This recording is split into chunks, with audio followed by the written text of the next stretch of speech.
tiens tes objectifs, organise-toi bien et coche tes petites cases sur ton agenda. Et puis laisse passer tout ce qui était plus important. Comme ça, t'es un bon élève. T'as bien coché tes cases, c'est cool, tout le monde est content, t'auras une bonne note. Et t'auras que dalle.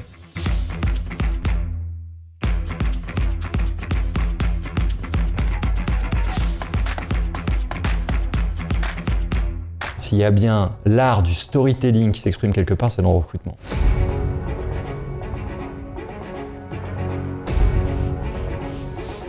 On a eu 18 mois avant d'avoir vraiment le premier client. Aujourd'hui, les gens, ils n'ont pas 18 mois avant d'avoir un client, ils ont plutôt 18 heures. C'est pas la peine de parler de développement des gens si t'as pas ça. Laisse tomber. Quand tu veux développer les gens et les retenir, tu...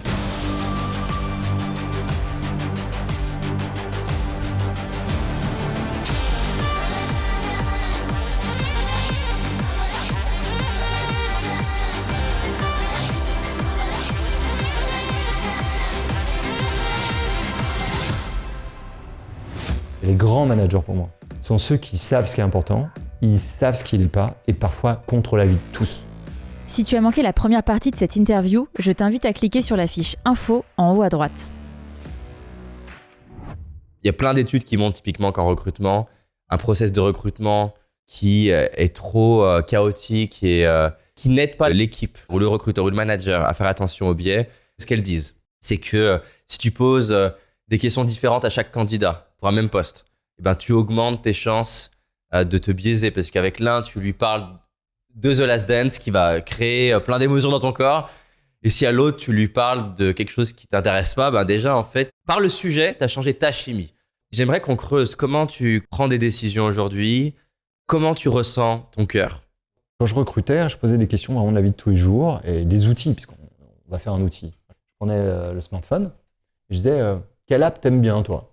J'ai toujours aimé Evernote. Bon, pour 1000 raisons. Alors, c'est intéressant de voir, d'abord, il y a ceux qui n'ont pas d'idée. Donc, ils n'ont pas d'app préférée. Ok, allez, salut. Pourquoi salut? Pas salut absolu. J'ai sûrement éconduit des génies. Mais salut parce que ça le fera pas avec moi. Il faut faire des choix. Quelqu'un qui n'est pas foutu de me dire qu'est-ce qu'il a choisi d'aimer ou d'utiliser, c'est pas jouable avec moi. Donc ça, c'est un biais.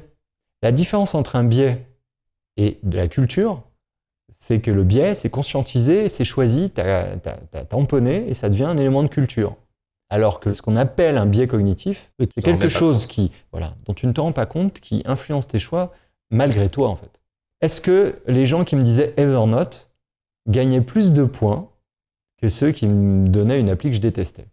Naturellement, voilà, émotion, c'est la bonne réponse. On est potes. Mais vu que j'ai quand même une certaine rigueur, la vie n'est pas un quiz, il n'y a pas de bonne réponse. Donc, qu'est-ce que j'essaye d'éviter? De côté, il a choisi la bonne. Non, c'est pas la bonne. On a une affinité là-dessus. Voilà ce que ça vient de dire. Rien de plus, rien de moins. Je lui demande pourquoi il aime bien, et ça se trouve, il me donne des raisons pourries. C'est pas cher. Ok, super, très intéressant. Ça va me passionner de travailler avec toi. À l'inverse, quelqu'un choisit une appli que je n'aime pas. Mettons qu'ils me prennent Maps d'Apple et que j'ai trouvé l'individu qui aimait Maps. Ok, il doit encore en rester 3 dans la nature. Et lui m'explique pourquoi il aime Maps. Et là, il commence à me faire briller les yeux parce que je me dis, j'ai pas vu ça, effectivement. C'est ça qui est génial dans le recrutement. Le recrutement, s'il y a bien l'art du storytelling qui s'exprime quelque part, c'est dans le recrutement. Et si quelqu'un t'explique pourquoi ce que tu détestes est en fait génial, et que quelqu'un t'explique que ce que tu adores, il te le raconte très mal, voilà, tu commences. Et encore une fois, est-ce que c'est un pari? Non, c'est pas vraiment un pari. Tu veux savoir quoi? Si des gens auront des choses à t'apporter, si des gens pourront te surprendre, si des gens ont envie de raconter une histoire qui est assez proche de l'histoire que tu veux raconter. Donc, tout ça pour te dire quoi, David? Qu'est-ce qui m'importe? Il n'y a pas de quiz, pas la bonne ou mauvaise réponse. C'est l'histoire qui me raconte autour de sa réponse. Et je peux tomber amoureux d'une histoire, par contre. Alors ça, c'est mon biais, par contre. Ouais. Dès que quelqu'un me raconte une histoire qui me fait fondre, c'est bon, on l'embauche. Et je me suis planté un nombre de fois parce que j'ai été ému. Et en fait, j'ai appris aussi, maintenant je mets un filtre supplémentaire. Il m'a touché, c'est bon. La question c'est, ok, donc ça va être un challenge de ouf, mais l'histoire est incroyable, j'ai envie de parier là pour le coup, j'ai envie de jouer. Oui, mais on n'est pas au casino. Là. La question c'est, est-ce que cette personne aura le temps de relever le challenge chez nous, dans le contexte d'aujourd'hui, avec le rythme d'aujourd'hui, avec l'accompagnement d'aujourd'hui, qui n'est pas celui qu'on pouvait offrir Et comment tu l'assesses, ça? Bah, en fait, j'ai un truc tout bête. D'abord, je cumule jamais les challenges. Donc, quand dans un recrutement, je vois qu'il y a 2 challenges à relever, Par exemple? très simple, on est une boîte pour faire un produit dans la RH. La personne Ne n'est vient pas de- experte produit, Ça fait un challenge, voilà, mais connaît pas très bien la RH. 2 challenges. Il y a des gens qui candidatent parce qu'ils te disent alors voilà pourquoi en tant que chef de projet je pense que je peux facilement me mettre vers la RH parce que j'ai été recruté, j'ai été évalué dans ma vie, on m'a donné de l'argent donc je vois à peu près ce que c'est. Bon. Et puis le produit, bah, j'ai lu plein de trucs, c'est ma passion. Moi quand quelqu'un me dit c'est ma passion, en général j'écoute. Je me dis s'il a la tête à peu près bien faite et qu'il a envie, ça va le faire. Donc j'ai recruté des gens qui connaissaient rien au produit mais qui venaient de la RH et des gens qui connaissaient rien à la RH mais qui avaient une expertise produit. Et pas 2. Les 2, ça, je l'ai rarement vu marcher. Pourquoi? Ça peut marcher dans l'absolu. Ça ne marchera pas avec la tension qu'il y a aujourd'hui chez Talentsoft, le rythme auquel on doit courir, le nombre de clients qu'on a. Moi, quand j'ai créé ETS, avec mes 2 associés, on a eu 18 mois avant d'avoir vraiment le premier client. 18 mois pour apprendre son métier, c'est long. Tu peux lire des bouquins RH, aller parler à des gens, et puis tu peux aller faire 3 formations produits. Et là, aujourd'hui, les gens, ils n'ont pas 18 mois avant de voir un client, ils ont plutôt 18 heures. Tu vois, donc ça, ce sont des illustrations où tu peux vraiment arriver à, on revient sur les notions de faire le tri, voir comment les choses te parlent, et essayer de ne pas tomber dans tes propres biais. Il faut beaucoup parler aux gens aussi. Les gens, tous mes collègues m'ont toujours dit « Alex, t'es biaisé par ça ». Alors je suis biaisé par quoi? Par les histoires qu'on vient de se dire. Ouais. Je suis biaisé par les parcours aussi, paradoxalement. Quand quelqu'un venait de Salesforce entre 2010 et 2015, je me disais « Bon, il doit savoir de quoi il parle ». Je suis aussi biaisé par le syndrome de l'imposteur. Quand tu commences à fonctionner, ta boîte, elle commence à marcher. Mais ça commence à marcher. Et tu n'as pas vécu le côté je passe de 100 000 à 1 million d'euros, je passe de 50 clients à 500, je passe de 10 à 100 personnes. Et vu que tu n'as pas fait, tu complexes. Tu te dis, mais il y a des gens qui ont fait, donc ils savent plus que moi. Et quand ces gens-là viennent dans ton bureau et qui te racontent, parce qu'en entretien de recrutement, c'est pas si compliqué de raconter 3 bonnes histoires. Tu te dis, ouais.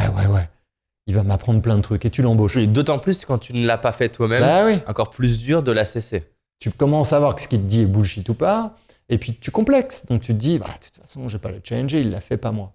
Bah, ça, tu vois, c'est un énorme biais. Parce qu'en réalité, personne n'a fait ce que tu as à faire, parce que ça n'existe pas ce que tu as à faire. Parce que si ça a déjà été fait, tu n'as rien à foutre là.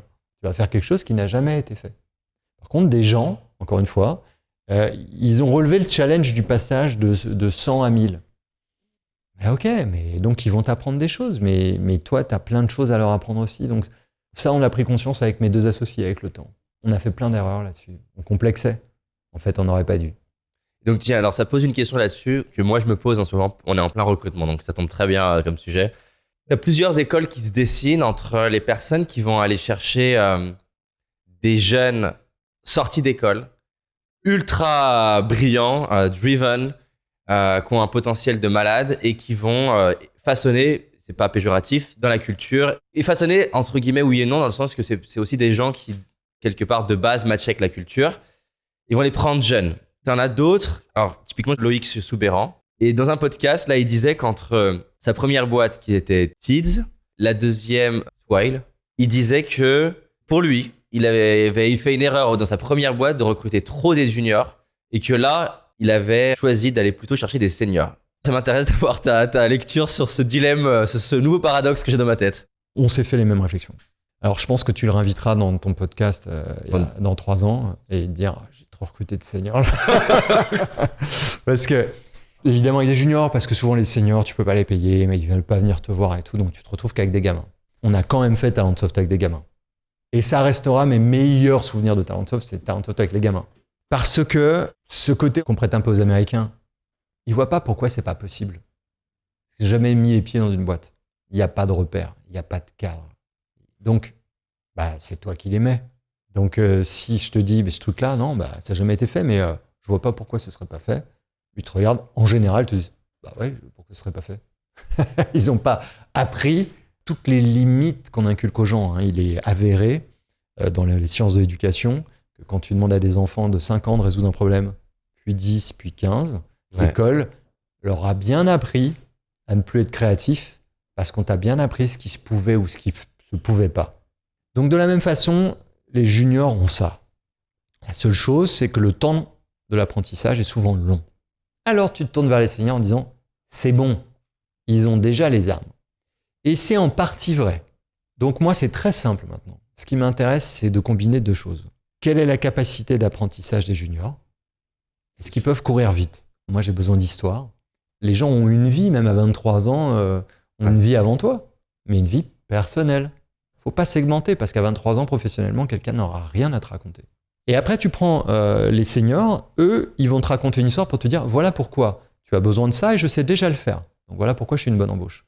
Le problème que j'ai avec eux, souvent, qu'est-ce que tu seras prêt à déconstruire et à désapprendre par contre? Parce que ce que tu as appris chez Oracle, c'est bien, mais ça ne vaudra pas chez Talent Soft, je peux déjà te le dire. Donc il faut que tu gardes l'apprentissage que j'achète en fait, dont j'ai besoin. Et ça, que tu montres que tu sais appliquer cet apprentissage dans un environnement nouveau. Et il faut que tu désapprennes un certain nombre de choses parce que ça, je sais que c'est ce qui va te faire planter chez nous. Tu vas appliquer toutes tes bonnes vieilles recettes, mais moi, il n'y en a que 1 ou 2 qui m'intéressent. Je veux que tu en apprennes des nouvelles comme un gamin de 20 ans. Et comment tu mesures la capacité à désapprendre? Si je te dis par exemple que je suis en train d'écrire un roman à 47 ans, que j'ai jamais écrit de roman de ma vie et que je suis des masterclass, je lis des romans et tout, ça dit quelque chose quant à ma curiosité, ça dit quelque chose quant au risque que je suis prêt à prendre, quant à mon humilité sur le thème. C'est pas parce que j'ai écrit 4 bouquins, comme je te le disais, que je sais que je vais écrire un roman. J'ai compris que ça n'avait rien à voir. Et quand quelqu'un vient de chez Oracle et dit, bon, j'ai jamais travaillé dans une entreprise comme Talent Soft, donc une scale-up, j'ai pas l'expérience. Moi, il vient déjà de mettre beaucoup de points. Au lieu d'arriver en se tapant sur le torse, il est conscient qu'il ne sait pas quelque chose. C'est le début. Ça veut pas dire qu'il y arrivera. Ce que ça veut dire, c'est que si déjà il n'a pas ça en tête, il n'y arrivera pas. Alors, je suis assez obsessionnel, comme tu l'auras compris, parce que finalement, je crois à assez peu de choses. Mon blog a connu un petit succès quand même. Et en fait, je crois qu'il a connu un succès parce que je suis obsessionnel. C'est-à-dire que j'allais en vacances, j'allais au cinéma, je passais une soirée avec des amis, j'allais voir une conférence. De toute façon, je ressortais avec un billet. Et de toute façon, c'était toujours sur le talent management. Quoi que j'ai fait, quoi que j'ai vu. Parce que je suis obsédé par ça. En fait, je pense que tout te nourrit. C'est pour ça que quand tu commences à comprendre de quoi tu as besoin, de quoi ton entreprise a besoin, qu'est-ce que ce job requerrait normalement, après, tu écoutes tout. Tu regardes la façon de t'habiller, de se positionner, comment y arriver, comment te dire au revoir, comment dire bonjour. Tout parle. Là, je suis convaincu d'un truc, c'est qu'il n'y a pas de détails. Ça n'existe pas, les détails. Donc, la science de l'observation aussi. D'arriver, de regarder comment c'est chez toi. Ça va me parler de toi, ça va nous alimenter. Je vais voir un détail et puis ça va nous permettre d'alimenter une discussion. Et grâce à ce détail-là, en entretien, tu sauras rebondir tout de suite et tu vas alimenter la discussion, ce qui n'est pas si simple. On n'est pas tous intervieweurs. Je ne sais pas si tu avais des qualités au démarrage ou pas, mais je pense que les choses se développent et il faut du temps. En tout cas, c'est drôle ce que tu dis, parce qu'effectivement, il y a des candidats qui ne se rendent pas compte de détails. Là, je cherchais, donc j'ai trouvé pour une executive assistant, des gens qui nous ont fait des vidéos avec des décors. T'as le linge, t'as le chat qui passe devant. Et alors, si on cherchait des artistes, à la limite, ça aurait pu, pourquoi pas, dire quelque chose. Mais là, je me disais, pour m'aider sur des trucs comptables, je le sens pas, tu vois. Donc, c'est fou ce que ça peut dire. Et la personne peut avoir fait une bonne performance dans beaucoup de choses, mais déjà, elle a perdu des points. Sur ton exemple, c'est génial parce que j'ai le même. Quelqu'un qui vient sur un job dans le design, je parle pas d'avoir des thunes ou pas de thunes. Oui. Je parle de goût. Et là, c'est sûr que la personne avait un peu d'argent en plus, donc je pense qu'on n'était pas coincé dans une pièce et me fait la discussion dans une pièce, mais du point de vue du design, t'as pas le droit de faire ça, quoi. Il s'est mis à un endroit qui est le pire endroit pour se mettre où ça ressemblait à rien, quoi. Je suis pas expert en feng shui. Tu regardes la scène, t'as mal aux yeux, quoi. Tu te dis, si t'aimes le design, normalement quand tu t'es assis pour conduire cet entretien, tu fais pas ça, quoi. Ça veut dire que ça t'importe pas. Ce qui t'importe, c'est de me raconter des choses, mais le cadre t'importe pas. Moi, le cadre, ça m'importe. Je suis fou de cinéma. Et s'il y a un truc que j'adore, c'est les chefs opérateurs. Ça me fascine. C'est Besson, dans ses grandes années, qui disait ça, en parlant de Thierry Arbogast. En fait, le cadre, c'est ta vision du monde. Si c'est le bordel, ou si c'est que des angles, c'est agressif, ok, je vois ta vision du monde, hein. Alors encore une fois, quelqu'un me dit « Ah, mais pardon, c'est juste ma femme était à côté, j'avais pas le choix. » Et ça, je comprends, encore une fois. T'as des gamins qui sont dans une pièce, tu veux qu'ils fassent quoi? Et c'est ça qui est génial, David. C'est que des gamins dans une pièce et dans un 15 mètres carrés, ils peuvent te designer un espace parce qu'ils ont compris ça, eux. C'est magnifique. C'est pour ça que je ramène toujours sur cette histoire que c'est quand même pas une question d'argent. Et je me permets de le dire parce qu'on me dira aujourd'hui, ouais, mais t'en as sûrement de l'argent avec Talentsoft, machin. Ouais, mais je peux t'assurer que j'en ai pas eu. Hein. Je peux t'assurer que j'ai démarré avec que dalle et que j'ai pas eu d'argent pendant longtemps. C'est pour ça que je me permets de le dire. Sinon, je me tairais. T'as dit que justement, une de tes passions, c'était le. Comment t'as dit? Talent management? Non, t'as dit. Ouais, le talent management. Ouais. Justement, alors, question très large. Pour donner un peu de contexte. Jusqu'à il y a 2 ans, pour moi, on mettait aucune valeur dans la boîte sur le recrutement. Vu qu'on faisait des millions de vues sur Internet, on avait plein de candidatures. Et j'étais en fait hyper passif dans le processus d'attirer des talents. Et aujourd'hui, c'est devenu une vraie priorité. Le recrutement, l'onboarding, la culture de l'entreprise. Comment, une fois que tu as trouvé tes talents, c'est ce à quoi on a un peu plus répondu juste avant, faire en sorte de leur permettre de se révéler, d'exprimer leur plein potentiel et de rester. D'abord, faut aimer les gens. T'aimes pas les gens, ils développeront pas. J'ai jamais vu une plante verte se développer si les gens n'aiment pas les plantes. Pourquoi? Pour une raison très simple. Quand une plante elle a soif, malheureusement, elle parle pas le même langage que toi. Il faut savoir quand elle a soif ou pas. Il faut savoir quand elle a trop de soleil ou pas. Quand elle est contente où tu l'as mise ou pas. C'est quoi quelqu'un qui a la main verte? C'est quelqu'un qui regarde. Ça veut dire qu'il faut aimer les plantes. Moi, je sais pas si j'aime les plantes. Je sais qu'il n'y a pas grand-chose qui me rend plus triste quand je fais crever une plante. La métaphore est pas du tout absurde et c'est pas du tout une digression. C'est que c'est pareil avec les gens. Faut faire attention aux gens. Faut les regarder. Faut les aimer. C'est vrai que j'ai pas peur d'utiliser ce mot-là, quoi. Il y a des gens, je prétends ne pas aimer. Je prétends qu'ils m'énervent. Et parce que j'aime pas ce comportement-là, parce qu'ils mettent une valeur en avant qui m'énerve et tout. Mais j'ai un truc bizarre, c'est que malgré tout, quand je vais les voir, j'arriverai pas à les cartonner. Parce que je vais quand même m'attacher. Même des gens qui m'énervent, au bout de 3 minutes, ils m'énervent plus. Je parle pas des extrêmes, attention. Oui. Il y a des gens qui m'énervent et ils m'énervent et je serai de toute façon pas à une table avec eux. Parce que là, on est sur des valeurs qui, pour moi, voilà, ils ont dépassé une ligne et ça le fait pas. Comme la permaculture, je leur en veux pas, ils ont le droit de vivre, mais on ne sera pas au même endroit. T'as un exemple?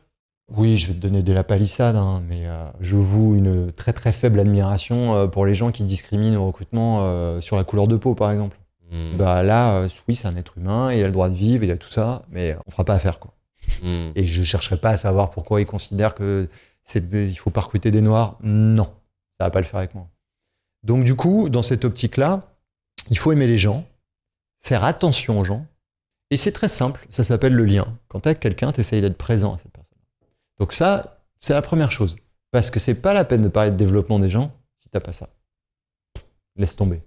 Confie ça à d'autres. Oui, c'est pas qu'un process. Non. C'est pas qu'un process. C'est pas vrai. C'est qu'une technique, ça se saurait et tout le monde le ferait. Deuxièmement, ça revient naturellement quand tu aimes les gens, tu les écoutes. Pourquoi? Parce que tu as envie de savoir. Donc tu vas écouter. Tu sais, nous sommes des animaux. Et on sent ça. Comme les chiens que tu aboies dessus parce qu'ils sentent que tu as peur. Les gens sentent si tu es intéressé par eux ou tu n'es pas intéressé par eux. Donc ils vont te parler ou pas. Et là, tu as fait le plus dur.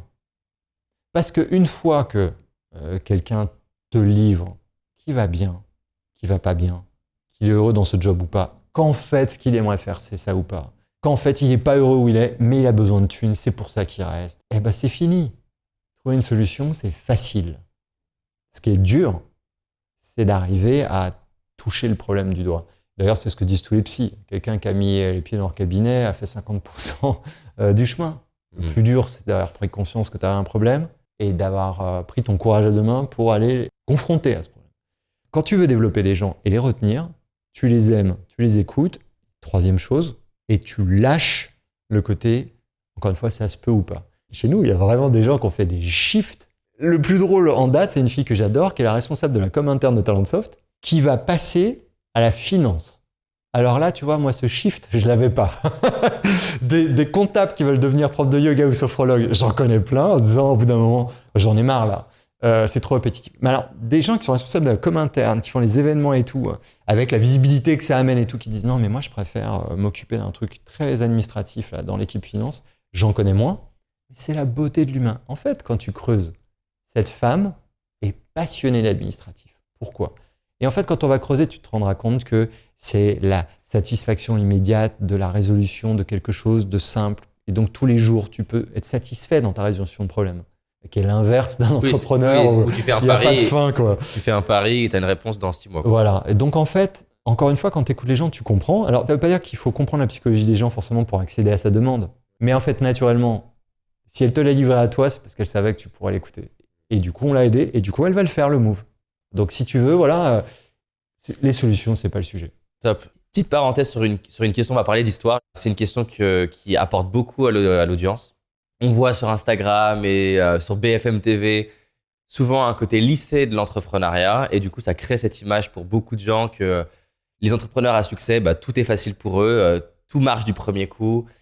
Et par exemple, quand Fred Mazzella m'avait dit, voilà, un entrepreneur, ça aime résoudre les problèmes, moi, cette phrase, elle m'a aidé parce que justement, plein de fois, j'ai eu, comme plein d'entrepreneurs, des difficultés dans ma boîte. Et j'avais ce truc que si j'ai des difficultés, ça veut dire que je suis un mauvais entrepreneur. Et qu'il a fallu que justement, je casse, tu vois. C'est quoi un des gros challenges émotionnellement que tu as vécu toi dans le parcours de Talentsoft? Et ce qui m'intéresse au-delà de ce qui s'est joué, c'est qu'est-ce que tu en as appris, comment ça t'a enrichi et aussi comment tu l'as géré du coup. J'ai eu 2 peurs clés. La peur de perdre les gens qui, je pense, faisaient le succès de Talentsoft. Ça a été ma plus grande peur. C'est sûr. Il y a vraiment des gens où je sais ce que je leur dois. Ils savent très bien ça parce que je leur ai dit 1000 fois merci. Parce que je sais que j'aurais pas fait la blague sans eux. À commencer par mes 2 associés d'ailleurs. Alors eux, j'avais pas peur de les perdre parce que tous les 3 on était bien embarqués. Mais j'ai vraiment eu des personnes dans la vie de Talentsoft où je me disais à ce moment-là, cette personne qui manage une équipe de 40 personnes, qui est le leader incontesté de cette équipe, qui fait tenir les gens où on bossait comme des chiens. C'était pas facile face, encore une fois, à la puissance de feu américaine. Je te laisse imaginer, ça tenait à l'énergie. Ça tenait grâce à eux. Je me disais, si eux partent, ouais.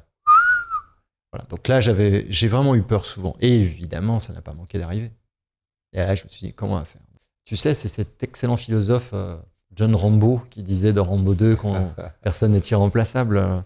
C'est vrai, il n'y a pas grand monde d'irremplaçable. Mais par contre, affectivement, il y a des gens irremplaçables. Des gens me manquent toujours. Quelques personnes qui sont parties de chez Talentsoft qui me manquent. C'est vrai que personne n'est irremplaçable. Par contre, ce qui est vrai aussi, je l'ai vérifié, c'est que quand ces gens-là partent, ça change un peu le cours de l'histoire. Mais c'est pas grave. C'est pas un Albonto, c'est pas un quiz.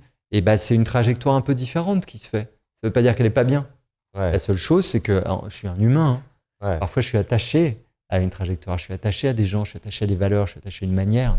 Et les choses changent un peu quand ces gens partent. Ils sont partis. Est-ce qu'il y a des choses que tu as appris avec le temps pour que ça arrive moins? Bien sûr, bien sûr. Puisque là, on a quand même un râteau de personnes qui sont là depuis très longtemps, qui se projettent encore. C'est une écoute qui, plus les années passent, plus il faut écouter. Parce qu'évidemment, tu t'en doutes, quand le succès est là, ils sont chassés. Quand ils sont là depuis plus de 5 ans, ils se posent des questions. T'as toujours quelqu'un qui propose plus d'argent. T'as toujours quelqu'un qui leur proposera peut-être le job auquel ils peuvent pas accéder dans ta boîte, mais on lui propose à côté. Pourquoi quelqu'un resterait? Je reste convaincu que c'est André Comte-Sponville qui dit ça. On travaille tous pour de l'argent, mais le fait qu'on le fasse à un endroit plutôt qu'à un autre, c'est qu'on pense qu'on y sera plus heureux. Donc il n'y a pas que l'argent. Ils refusent de l'argent. Plus d'argent. Parce qu'ils ont plus de quelque chose chez nous. Alors il faut vraiment mettre la raison d'être en avant. Il faut vraiment les aider que le lundi matin, quand ils viennent, ils n'aient pas trop d'efforts à faire pour se souvenir de pourquoi ils viennent. Qu'est-ce qu'ils ont à accomplir? Qu'est-ce que l'on accomplit? Et ça, c'est difficile, tu sais. Il y a vraiment des moments dans le temps où on oublie. On est passé de 200 à 400 collaborateurs après la levée de Goldman Sachs en 1 an. Va parler de culture. Vous aviez levé combien? On avait levé 25 millions d'euros, mais on était partout dans la presse. Hein. Parce que 25 millions en 2015, c'était le 500 millions d'aujourd'hui.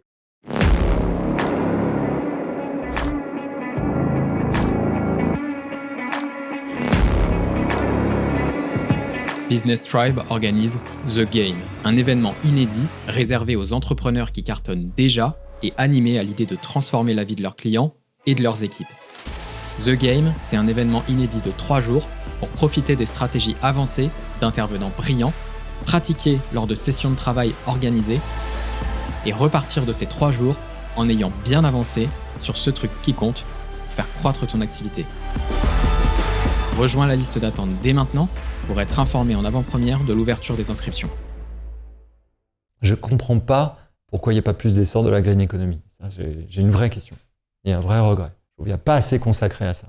Vraiment sur de l'impact. Et on se disait, mondialement, on est tous d'accord que ce qui a de la valeur, c'est ce qui permettra de réparer nos conneries, de réparer la planète.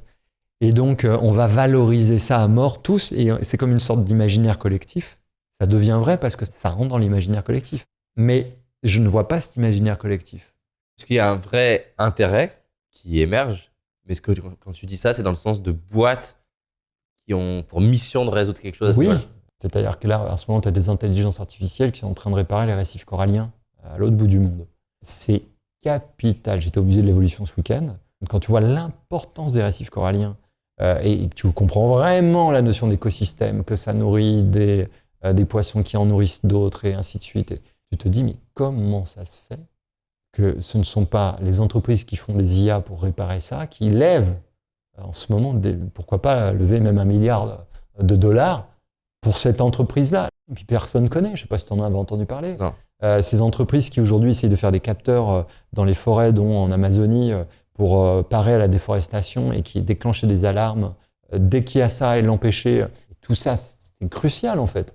L'entreprise IA qui nettoie les récifs coralliens ne génère pas d'argent. Elle est obligée de se démerder, d'avoir de l'argent comme elle peut pour rester en vie et nettoyer ses récifs. Et le problème, c'est qu'il n'y a pas un client qui va acheter ça, en fait. C'est Non, ça le sujet. client, ce serait Et les États. ce serait les États, puisque c'est ceux qui s'occupent de la planète. Le mot subvention, il est hyper poussiéreux. Mais ce qui est quand même étonnant, c'est que quand tu lèves des centaines de milliards de dollars ou d'euros, ton but, quel est-il ? Tu serais capable de dire, David, toi, quelle est la vision des États aujourd'hui ? Moi, je suis infoutu de le dire. La vision de la société, la vision des États, c'est pas simple. Imagine la prochaine présidentielle dire, bon, on arrête tout. Le truc numéro 1, on est d'accord, ça va être de survivre là. On met ça en premier. Donc tout ce qu'on bâtit, je reviens sur ma vision, la priorité, le truc dont on se souviendra à la fin, en l'occurrence à la fin de l'humanité peut-être, c'est on va essayer de sauver la planète, de maintenir le réchauffement climatique par exemple à 2 degrés, déjà sera pas mal. Voilà, du coup tu changes tout. Alors comment on gagne de l'argent ? Ça sert à quoi une entreprise ? C'est quoi le travail ? Et donc, tu penses que ça passera plus par la politique que par les entreprises ? Non, parce que j'aimerais te dire oui, mais j'y crois pas. Je suis triste qu'on ne se pose pas ces questions ensemble. Moi, j'aimerais être l'animateur de ces questions, avec mon air con et ma vue basse. Tout ce que je sais pas, que je comprends pas, mais après tout, je suis qu'un citoyen comme un autre, j'aimerais comprendre. Pourquoi donc on mise pas sur les entreprises qui vont réparer la planète et pourquoi on mise sur celles qui continuent de la détériorer un peu plus ? Je comprends pas. Oui, parce que c'est les privés aussi qui misent sur ces boîtes. Bien sûr. Donc, ça voudrait dire que les États, la BPI par exemple, ou quoi, devraient... Alors la BPI va te dire on aide, on a des fonds d'impact, et puis aujourd'hui les VC commencent à créer des fonds d'impact. Encore ce matin en venant, j'ai vu qu'il y a des fonds d'impact qui se créent. Donc je ne crois pas aux politiques, je pense que peut-être à un moment donné, c'est ce que fait 50 Partners par exemple auquel j'appartiens, ils ont créé un fonds d'impact et ils commencent à investir dans pas mal de boîtes. Il y a d'ailleurs une belle pépite, je ne me souviens plus du nom, mais qui organise des voyages vraiment à carbone zéro, Explora je crois, et qui est en train de cartonner. Les voyages... De voyages, de vacances, sauf qu'ils vont te faire en sorte que tu bousilles pas la planète pour ton plaisir. Tu vas prendre du plaisir, mais avec carbone zéro. Et... En fait, je crois à un imaginaire collectif à reconstruire. C'est en ça que je crois, et je laisserai les Piketty, Attali et tous les grands intellectuels de ce monde réfléchir à l'économie qui va bien derrière. C'est pas mon métier, et je pense qu'il faut connaître ses limites, et c'en est une me concernant. Par contre, sans imaginaire collectif, il n'y aura pas de changement économique, il n'y aura pas de changement de modèle. C'est les cinémas, du coup, qui peut jouer un rôle énorme là-dessus. Alors, je crois à la culture, évidemment. D'ailleurs, tu le sais bien à quel point, d'ailleurs, on le dit souvent dans le domaine de l'intelligence artificielle, que beaucoup de ce qu'on fait est empreint de l'imaginaire qui a été celui de Ridley Scott, celui de Kubrick. C'est clair. C'est là où tu peux peut-être jouer un rôle, c'est de produire un super film. Je t'ai pas dit de quoi parlait mon roman, mais qui sera, j'espère, enfin, je veux en adapter un scénario, en tout cas. Un scénario qui vise à poser des questions, comme tu l'auras compris. Je n'ai pas de prétention d'avoir toutes les réponses. Je ne suis pas cet homme-là. Je suis peut-être plus l'homme qui va essayer de poser les bonnes questions et se les poser ensemble et créer une curiosité chez les gens autour de ces questions-là. C'est déjà une prétention. J'en ai pas tellement d'autres. Et je crois à la culture pour ça. C'est pour ça que ce roman, pour moi, c'est l'étape d'après Génération IA, où c'était le seul but de Génération IA. C'était de faire émerger des questions. Et là, c'est de le faire, mais peut-être en touchant plus émotionnellement les gens, parce que justement, je vais être dans la fiction. Et pourquoi elle l'écrit plutôt que directement un scénario de film ? Parce que d'abord, j'ai le sentiment que pour écrire un scénario, se projeter dans le roman va m'aider. Parce que je vais créer du gras sur aussi les personnages, je vais créer du lien. Et que les scénarios sont bons quand ils te font vivre vraiment des personnages. Il y a un héros, mais un héros n'est rien sans son allié, et le héros n'est rien sans l'adversaire. Et en fait, c'est très bien expliqué par John Truby, qui a créé une méthode scénaristique très connue. et qui te dit qu'en fait, il faut penser très systémique. Il ne faut pas penser à un personnage, il faut penser à un réseau de personnages qui s'alimentent. Et c'est vrai que les romans te permettent d'alimenter ça. J'ai plus de chances, à mon avis, d'être édité par une maison littéraire que d'être produit. Parce que si tu prends même les probabilités, pour le coup... Tu pourrais t'autoproduire. Ouais, au cinéma ? Non, je ne sais pas ce que tu penses de mes finances, mais non, je ne pourrais pas. Alors, je vais aller voir des producteurs, je vais essayer de faire, et je serais ravi de le faire sans trop d'argent, pour respecter ce que j'ai dit.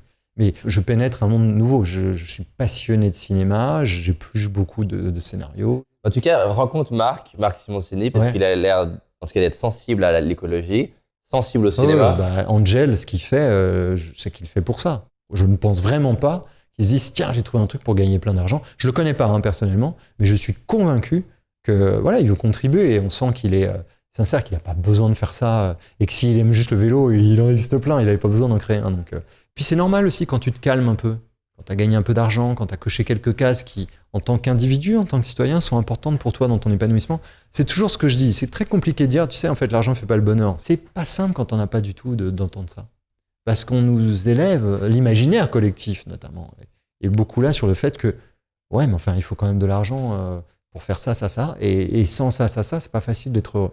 Et puis quand tu commences à gagner un petit peu d'argent, tu te rends compte effectivement que ça, c'est plus important que ça. D'avoir une belle montre, t'en avais besoin. C'était une forme de reconnaissance sociale. Tu pensais que ça y est, c'était une sorte d'étape à franchir.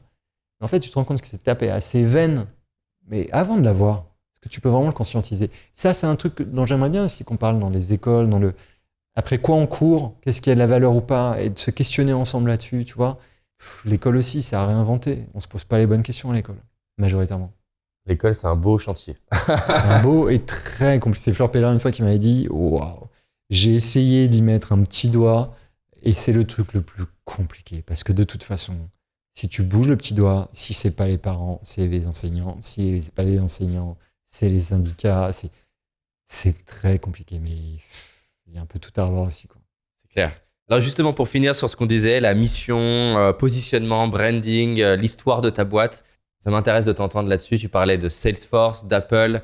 C'est quoi ta lecture de l'histoire de ces boîtes-là déjà? Ce sont des incarnations. Hein. Je ne vais pas citer Apple et Salesforce par hasard. Hein. C'est d'un côté Steve Jobs, de l'autre Marc Benioff. Ce sont des gens qui avaient une vision vraiment extrêmement forte de la société. Je ne la connais pas trop, Salesforce, la vision. Steve Jobs, si tu veux, il a réinventé le device. Mais en fait, derrière ça, il avait une vision du monde quant à la consommation même de ces devices, de la musique. Donc, et il comprenait à quel point il fallait donner envie aux gens. Et en fait, Benioff, c'est intéressant ce qu'il a fait parce que lui, ça part de la relation client. Et Steve Jobs, tu pourrais dire, il fait des ordis. Non, en fait, derrière les ordinateurs, il y avait toute une logique de design pour donner envie, connecter, consommer différemment. Et Benioff s'est dit, la relation client, ça n'existe que dans une notion d'écosystème. La notion d'écosystème chez Benioff, elle est ultra importante et tu la comprends parce que quand en 2013, je vais au Dreamforce à San Francisco, que la ville respire Salesforce, tu as 40 000 clients, mais tu as 160 000 personnes dans la ville, dans la convention, tu comprends ce que ça veut dire qu'un écosystème. Il y a 120 000 personnes qui viennent, qui ne sont pas clientes, et c'est une convention client. Ben ouais, mais en fait, pour qu'il y ait les 40 000 clientes satisfaites, on a 120 000 qui gravitent autour. Et lui se dit, ben en fait, ça va plus loin juste la relation client que connaître son client. Le satisfaire, ça veut dire plus. Et donc, tout d'un coup, ça va sur la conversation. La conversation, finalement, lui, il a fait le seul réseau social d'entreprise qui a vraiment fonctionné parce qu'il l'a appliqué à un process. Et en fait, tout le monde disait, c'est une coquille vide. Bah, qu'est-ce qu'il a fait? Bah, il a rempli la coquille. Et ça, c'est Alex Daillon qui l'a fait suite au rachat de son entreprise par Salesforce.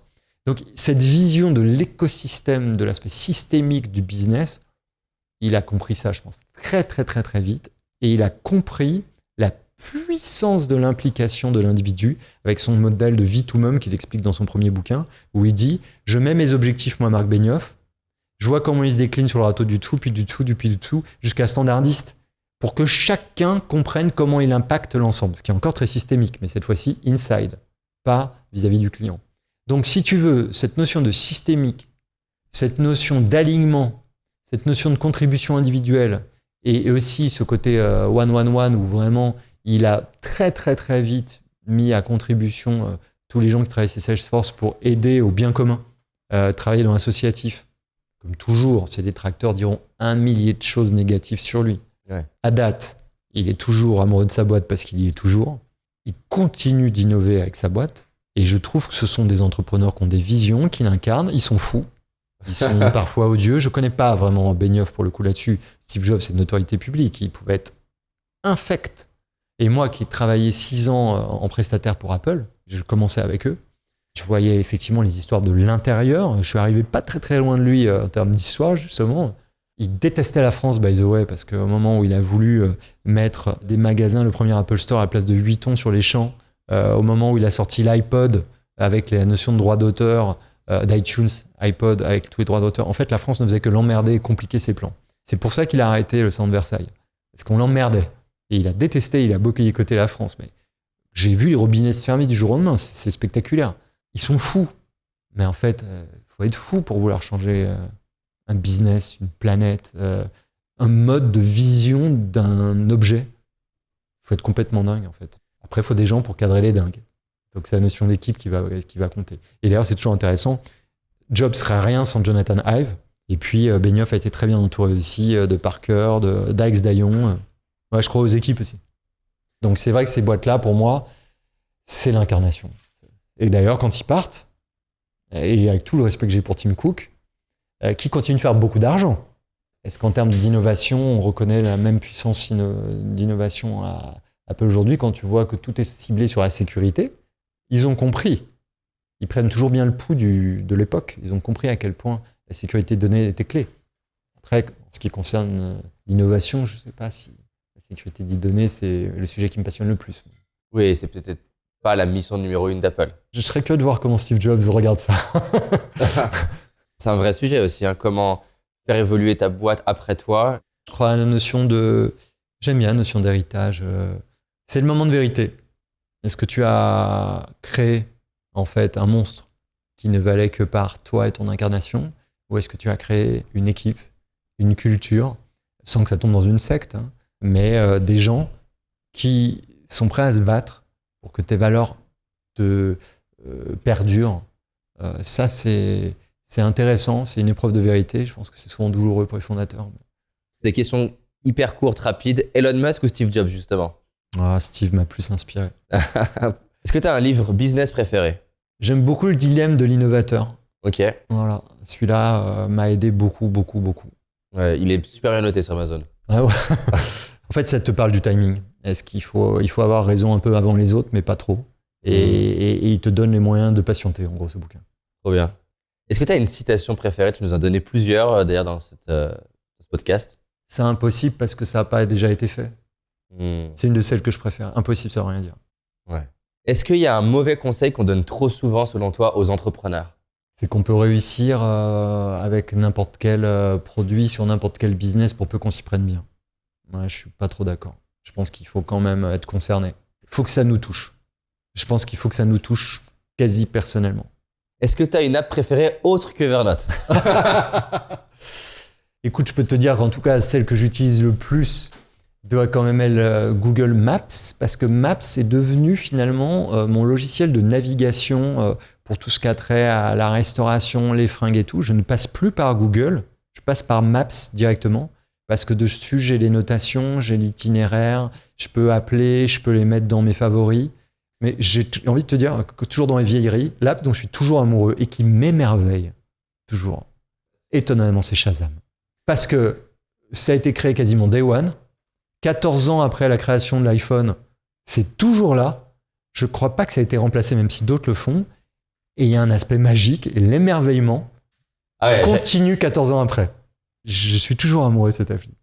Bah, c'est fou, hein. Tu te dis le nombre de musiques différentes et en plus, c'est pas comme si on avait le son parfait à l'enregistrement. Des fois, tu as un bruit ambiant. Et je l'ai fait hier, mais ça piaillait dans tous les sens. Tu te dis, mais il y a un aspect magique. Là, ouais, il crée du wow. Ah oui, là tu as du wow qui marche toujours. Surtout qu'en plus, tu le fais quand tu as une musique que tu adores. Donc, tu as un peu ce stress quand il est en train de chercher est-ce qu'il va trouver la musique que j'adore. Et puis, plus drôle, est-ce que le problème, hein, on parlait de sauver le monde, de réparer la planète, on est quand même très très très loin de ça, quoi. Générer de la joie au quotidien, je pense que ça peut aider à la Et planète. empêcher les humiliations qui ont en tout cas été les miennes quand j'allais chantonner un air au vendeur de la Fnac pour trouver rien que pour ça, je suis très reconnaissant au créateur de choses. Ouais, je pense que non, sincèrement, la musique, je pense que ça influence beaucoup de choses. Puis Spotify, c'est aussi... En fait, j'aime bien les apps qui deviennent des applications d'exploration. Spotify, maintenant, pour trouver des artistes en concert, je parle par Spotify. Et ça me plaît beaucoup. C'est intéressant aussi, ça te donne les chiffres sur les communautés. Tu veux savoir si un artiste fonctionne bien. Je vais plus voir le box-office et les titres vendus. Je vais voir à quel point ils sont suivis. Donc j'aime vraiment, c'est vrai, hein, c'est intéressant ça, les apps qui deviennent des apps d'exploration du monde par le prisme de l'objet. En l'occurrence, Maps, c'est intéressant. Tu regardes le monde au travers d'un prisme très spécifique, mais tu as accès à 1000 choses, bien au-delà du chemin, quoi. Qui devient presque un épiphénomène, comme ton smartphone devient un épiphénomène pour te téléphoner, quoi. C'est sûr, c'est quasiment plus ça. D'ailleurs, il y en a de moins en moins qui utilisent le téléphone pour téléphoner. Hein. Tant mieux, je déteste ça. S'il y avait un message que tu aimerais partager, soit des gens que tu aimes, soit au monde, soit à l'humanité, peu importe la forme, en tout cas de la manière qui t'inspire. On peut pas être heureux tout seul. On peut pas être heureux dans une bulle. Et c'est aussi vrai pour tes amis, ta famille, ton environnement, où tu peux pas te dire moi ça va, eux ça va pas. So be it, faut que ça aille pour ceux que t'aimes, si tu veux que ça aille bien pour toi. Je ne crois pas au côté tu mets tes œillères et puis tant pis. Et si c'est vrai pour mon environnement proche, bah c'est vrai pour la planète, parce que tu peux te construire ta bulle sur ton yacht en étant archi-milliardaire en disant bah, pour moi ça va. Et ouais, mais jusqu'à combien de temps tu pourrais être sur ton yacht dans cette eau, boire, manger, respirer. Donc si on comprend qu'on est liés les uns aux autres, que la physique quantique commence quand même très largement à démontrer, hein, avec le phénomène de synchronicité ou d'intrication quantique, ben, je pense que le monde change. Voilà, tu viens d'ouvrir un autre sujet que j'aimerais creuser. C'est comment du coup d'écrire un livre quand en parallèle on est CPO d'une boîte de 700 personnes, qu'on a fondée en plus. Je me lève avec une sorte de joie que j'avais quand j'étais gamin d'ailleurs et que j'ai perdu à un moment donné. Et cette joie-là, c'est le côté je vais pouvoir faire plein de trucs aujourd'hui. Cette joie, ça c'est mon moteur.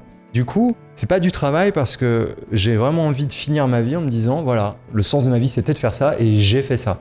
Et fait ça, c'est quoi ? C'est simplement de croiser des gens et te dire est-ce que je peux juste les aider à faire un pas supplémentaire ? Talentsoft, c'est un logiciel pour aider les gens à faire un pas supplémentaire. Et quand j'écris un bouquin, par exemple sur l'IA, parce que je suis convaincu que ça change nos vies et que les gens peuvent pas dire « Oh, c'est trop compliqué, oh, j'y comprends rien, oh, ça fait peur », alors qu'ils peuvent améliorer leur vie avec ça. Donc à chaque fois, tu as cette, pareil, une sorte de désir un peu candide de dire « Bah, moi c'est ça, donc bon, plutôt que de me mettre 3 heures devant la télé à regarder une série où il se passera rien de plus, rien de moins, bah je vais faire ça ».